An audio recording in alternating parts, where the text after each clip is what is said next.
Doctor Sumit Singh, doctor Thakkar ने एक बात कही कि चक्कर की जगह मैं वर्टिगो बताना चाहूँगा। क्या चक्कर और वर्टिगो में कुछ फ़र्क है या स्पेसिफिक हो जाता है? अगर वर्टिगो की बात करें, वर्टिगो क्या है?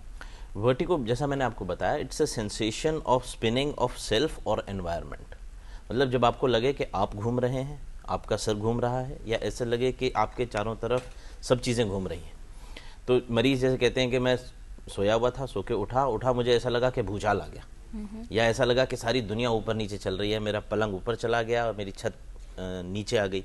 तो इस तरीके से जो ये सेंसेशन ऑफ स्पिनिंग है, ये स्पेसिफिकली वर्टिगो है।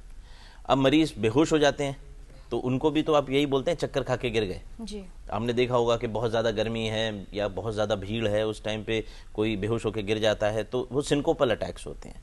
उसमें पेशेंट्स को इस टाइप की फीलिंग नहीं होती कि जैसे सब कुछ घूम रहा है, उनको ऐसा लगता है जैसे उनकी आंखों के आगे कोई काला पर्दा आ गया या धीरे धीरे उनकी होश चले गए। तो वर्टिगो बहुत स्पेसिफिक चीज़ है जिसका मतलब ही चक्कर होता है। डॉक्टर सुमित, बहुत से लोगों को ये भी शिकायत होती है कि एक झटका सा आया, थोड़ी देर के लिए झटका आया और चला गया, और उस झटके में उनको महसूस हुआ, चाहे वो बैठे थे, चल रहे थे, और उनको ये महसूस हुआ कि मैं अपना संतुलन खो दूंगा या मैं बेहोश हो जाऊंगा। ये क्या होता, क्या ये भी वर्टिगो ही होता है? देखिए, आपने 3 चीजें कही, तीनों का महत्व अलग है। अच्छा, बेहोश होने की फीलिंग को प्री सिनकोप या सिनकोप बोलते हैं। इसका मतलब यह है कि या तो हृदय जो है वो पूरी तरीके से ब्लड को पंप नहीं कर पा रहा, या दिल से जो खून दिमाग तक जाना है वो पूरी तरीके से पहुंच नहीं पा रहा, या दिमाग के अंदर ही कोई ऐसी प्रॉब्लम आ गई है जिसकी वजह से बेहोशी की फीलिंग है। सो दैट इज सिनकोपल अटैक या एपिलेप्टिक फिट। दूसरी चीज आपने बोली चलने में ऐसा लगना जैसे डगमगा गए हैं, तो दैट इज एटेक्सिया। एटेक्सिया का मतलब होता है कि जैसे आपने पैर डालना चाहा राइट को, आपका पैर पड़ गया लेफ्ट को, आपको सीधी लाइन में चलने में परेशानी होने लगे, तो इस चीज को एटेक्सिया बोलते हैं। ये आमतौर पर हमारा जो छोटा दिमाग होता है, जो ब्रेन स्टेम होता है, उसकी प्रॉब्लम से होता है। तो ये दोनों चीजें बिल्कुल अलग हैं। डॉक्टर आलोक, कान की अगर हम समस्या की बात करें जो इसकी वजह से चक्कर उत्पन्न होते हैं, कौन कौन सी दशाएं हो सकती हैं जिसका परिणाम इस रूप में आए? किन कारणों से हो सकता है? सबसे ज़्यादा कॉमन तो मैं मानूंगा कि एक बीमारी जिसको हम कहते हैं BPPV, जिसमें कि जो है एक खास पोजीशन में या एक तरह से खास सिर टेढ़ा करने पे चक्कर आता है। कई बार इनको बिस्तर पे लेटने पे या बिस्तर में घूमने में, टर्न करने पे चक्कर आता है। ये आई वुड फील कि सबसे ज़्यादा कॉमन है, और ज़्यादातर जो है जैसे उम्र बढ़ जाती है उसके बाद ये प्रॉब्लम ज़्यादा होने का शंका रहता है। इसके बावजूद और बहुत कारण होते हैं। मेनियस डिजीज़ हो सकती है, लैब्रिन्थाइटिस हो सकती है। थोड़ा सा विस्तार से बता दीजिए डॉक्टर आलोक, मेनियस डिजीज़ की आप बात कर रहे हैं, क्या होती है ये अवस्था? मेनियस डिजीज़ इनर ईयर की प्रॉब्लम होती है। इसमें जो है चक्कर के साथ साथ सुनने की तकलीफ भी आती है, और सुनने के साथ साथ कान में एक आवाज़ भी गूंजती लगती है, कान में एक आवाज़ आती है जो ज़ोर ज़ोर से गूंजती है। कई कई लोगों को कान भारी भी लगता है, और ये प्रॉब्लम रुक रुक के आती है। एक बार आती है, 2-4-6 घंटे चलती है, फिर ठीक हो जाती है, फिर 4-6 दिन, महीना 1.5 महीने बाद फिर ये प्रॉब्लम आती है। जब चक्कर आता है, बहुत सीवियर चक्कर आता है, चीज़ें गोल गोल घूमती दिखती हैं, उल्टी उल्टी लग जाती है। जैसे मैंने कहा कि साथ में जो है जब ये चक्कर आता है, कई बार सुनाई थोड़ी कम हो जाती है थोड़े टाइम के लिए, जब तक चक्कर आ रहा होता है। कान में आवाज़ बढ़ जाती है, कान में आवाज़ गूंजती सुनाई देती है। ज़्यादातर एक ही कान में होता है, ऑलमोस्ट ऑलवेज एक ही कान में होता है। दोनों कान में हो सकता है, पर कभी एक कान में कभी दूसरे कान में। जी डॉक्टर बुद्धिदेव चौधरी, आपने 2 कारण बताए थे, सेंट्रल और पेरिफेरल। जी। अब अगर हम बात करें सर्वाइकल स्पॉन्डिलोसिस की, अगर हम बात करें जी। तो क्या ये जो तकलीफें हैं इस तरह की, चक्कर आना और चाहे सर्वाइकल स्पॉन्डिलोसिस, ये जब व्यक्ति उम्र दराज हो गया, यानी 45-50 की उम्र के बाद ही ये सब सिलसिला शुरू होता है या पहले भी हो जाता है? जी नहीं, आमतौर पे जो सर्वाइकल कॉजेस है इसके, उनको हम कुछ लोग 40+ सिंड्रोम भी कहते हैं। कुछ अवस्था की 40 साल के बाद बड़े सारे चेंजेस आते हैं शरीर में। जैसे देखिए, आंखों पे मतलब चश्मा में भी 2 बाइफोकल ग्लासेस पहनते, जैसे कि मैंने भी पहन रखा है ना। सो इप्रेस बायोपिया, तो इस तरह के चेंजेस आते हैं।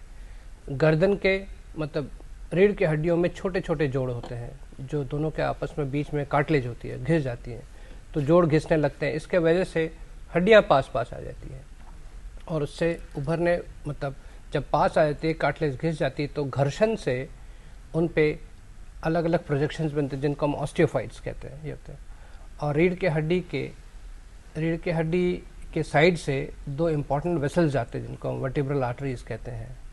तो आमतौर पे अच्छा, एक तो आर्टरी स्टिफ भी होती है उम्र के साथ, धीरे धीरे सारे आर्टरी स्टिफ होते जाते हैं। तो एक तो स्टिफ के वजह से और स्टिफनेस के वजह से, जिससे ज़रा सा मोशन से क्या होता है, किंक हो जाता है, ब्लड सप्लाई कम हो जाती है। और एक वजह ये भी ऑस्टियोफाइट जो बनते हैं ये भी उनको प्रेशर डालती है, तो भी ब्लड सप्लाई कम हो जाती है। तो चाहे स्टिफनेस के वजह से हो या ऑस्टियोफाइट के वजह से हो, नेट रिजल्ट क्या होती है, सेरेब्रल पोस्टीरियर फ्लो कम हो जाती है, ब्रेन स्टेम और सेरेबेलम को फ्लो कम हो जाती है, जिसके वजह से डॉक्टर सुमित ने जैसे बताया चक्कर मतलब स्पिनिंग वो वाली सेंसेशन आती है, साथ में हो सकती है उल्टी का सेंसेशन भी हो। जी डॉक्टर सुमित सिंह, ये जो हमने कारणों की बात की, इसके अलावा क्या कुछ दवाएं या मेडिकल कंडीशंस हो सकती हैं जिसकी वजह से व्यक्ति को इसी तरह का आभास हो? हाँ जी, बिल्कुल हो सकती हैं। कुछ मेडिसिन होती हैं जैसे अमाइनोग्लाइकोसाइड एंटीबायोटिक्स, जो टीबी के इलाज के लिए दिए जाते हैं, या फिर किसी प्रकार के इन्फेक्शन जैसे यूरिनरी ट्रैक्ट इन्फेक्शन या चेस्ट इन्फेक्शन के लिए दिए जाते हैं। तो जिसमें स्ट्रेप्टोमाइसिन, एमिकेसिन इस ग्रुप के एंटीबायोटिक्स होते हैं। इसके अलावा जब जो लूज मोशंस होते हैं उसके लिए कुछ एंटीबायोटिक्स होती हैं जैसे मेट्रोनिडाजोल, उसकी वजह से चक्कर आ जाते हैं।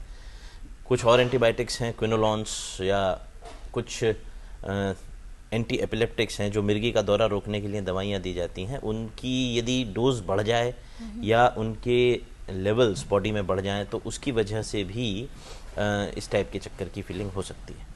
बट ये ज़्यादातर चक्कर जो हैं ये डोज रिलेटेड होते हैं, ड्यूरेशन रिलेटेड होते हैं, और यूजुअली दवाइयों को बंद कर कर ख़त्म हो जाते हैं, except for aminoglycoside antibiotics. Antibiotics खासतौर से ये वाले ग्रुप के जो एंटीबायोटिक्स होते हैं, इनकी वजह से यदि एक दफ़ा चक्कर हो जाए तो कई दफ़ा दवाई बंद करने के बावजूद भी उनको पूरी तरीके से ठीक नहीं किया जाता। जी डॉक्टर आलोक ठक्कर, एक बात जो निकल कर सामने आई कि दिल और दिमाग को अगर खून की जो सप्लाई है, जो रक्त की आपूर्ति है, अगर उसमें कहीं बाधा आ रही है, थोड़ी रुकावट आ रही है, तो उसकी वजह से वर्टिगो की फीलिंग होगी। लेकिन जो कान को लेकर जो बात हो रही थी, तो उसका बैलेंस, जो संतुलन है, वो क्यों गड़बड़ा जाता है, क्या होता है? एक तो आपने बताया मीनियस डिजीज का आपने नाम दिया, लेकिन ये होता क्यों है? क्या कोई ऐसी खास अवस्था में ही होता है? कई कारण है, बहुत कारण से हो सकता है। कोई भी इनर ईयर की प्रॉब्लम होगी उससे हो जाएगा। जैसे बात शुरू हुई थी एजिंग के साथ, बेनाइन पैरोक्सिस्मल पोजिशनल वर्टिगो, उससे हो जाता है। मीनियस डिजीज एक हुई, लैब्रिंथाइटिस होती है, इन्फेक्शन हो जाता है। कान में भी खून की कमी पड़ जाती है, उससे हो जाता है। कान पे चोट आ जाती है, अगर सिर पे चोट लग जाए तो उससे कान में चोट लग जाती है। अगर आपने कोई बहुत भारी चीज़ उठाई, आजकल बहुत लोग जो है जिम विम जाते हैं, वेट लिफ्टिंग करते हैं, इस तरह की चीज़ें करते हैं, अगर आपने कोई भारी चीज़ उठाई, उससे क्या होता है कि जब आप भारी चीज़ उठाते हैं तो दिमाग के अंदर का जो पानी का प्रेशर होता है और कान के अंदर का पानी का प्रेशर होता है वो बढ़ जाता है। जब वो पानी का प्रेशर बढ़ता है तो कई बार जो है रप्चर होकर थोड़ा सा लीक कर जाएगा, तो उससे भी हो जाता है। तो इसका तो ये है कि वर्टिगो तो एक लक्षण है, हमने बात की, वर्टिगो तो एक लक्षण है, और जो है इसके बहुत कारण हो सकते हैं। और आप कान की बात करें तो कान के ही इसमें कम से कम 20-25-30 कारण तो मिनिमम है ही। तो कई कारण से हो सकता है। आपने जो जिम वगैरह की जो बात की, तो बहुत से लोग जो किसी न किसी खेल में शामिल रहते हैं, वो कोई गिर जाए या कुछ ऐसा जिसमें झटका लग रहा है गर्दन को, उसको भी ये खतरा हो सकता है? हाँ बिल्कुल। एक तो विप्लैश इंजरी कहते हैं, बुद्धदेव ज़्यादा बता पाएंगे। विप्लैश इंजरी होती है अगर आपको बहुत जोर से झटका लगे और आपका सिर बहुत तेजी से पीछे जाए। ये गेम्स में भी हो सकता है, अगर आपका कोई एक्सीडेंट हो जाए उसमें भी हो सकता है, जैसे कि मसल्स जो होती हैं नेक की वो स्पैज़म में चले जाती हैं। तो और फिर गर्दन और कंधे पर तो असर आएगा, लेकिन कान में भी आएगा जैसा आप बता रहे हैं। कान में इतना नहीं आएगा जितना कि जो ब्लड सप्लाई कान से जो गर्दन से होते हुए ब्रेन को ब्लड सप्लाई जा रही है उस पर थोड़ा इफेक्ट आएगा। मोर देन दैट, जब हम बैलेंस करते हैं तो सिर्फ कान से नहीं करते, हम 3 चीज़ों से बैलेंस करते हैं।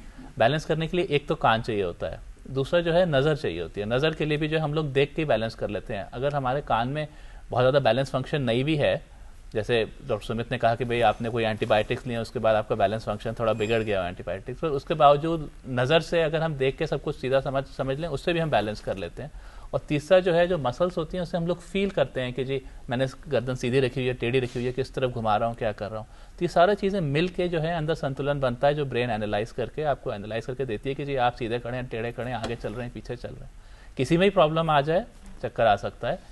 सबसे ज़्यादा सीवियर चक्कर तब आता है जब कान की प्रॉब्लम होती है, पर जैसे का विप्लैश हो जाए उससे चक्कर आ जाता है। आप कोई गेम्स खेल रहे हैं, उसमें आपको बहुत जोर से चोट लग जाए, कान में फ्रैक्चर हो जाए तो चक्कर आ ही जाएगा।